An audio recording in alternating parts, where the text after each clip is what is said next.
Assalamualaikum warahmatullahi wabarakatuh. Selamat pagi anak-anak soleh dan soleha. Bagaimana kabar kalian hari ini? Hari ini kita akan belajar bahasa Sunda mengenai kecap sabalikna. Nah anak-anak, sebelum mulai pembelajaran, alangkah lebih baik kita membaca doa terlebih dahulu ya, supaya diberikan kemudahan oleh Allah. Nah, sudah siap kan untuk belajarnya? Perhatikan baik-baik.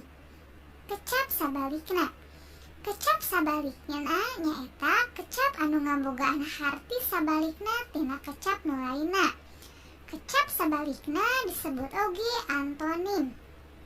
Nah, jadi ya kecap sabalikna itu bisa disebut oge atau bisa disebut juga dengan antonim ya.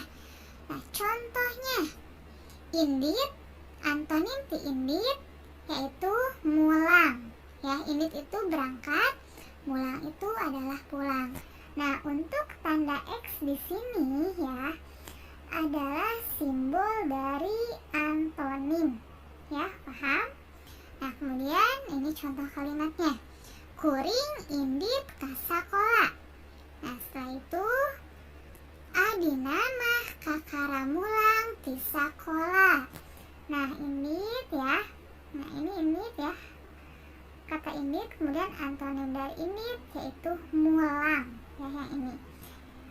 Bagaimana? Sudah paham mengenai kecap sabalikna atau antonim?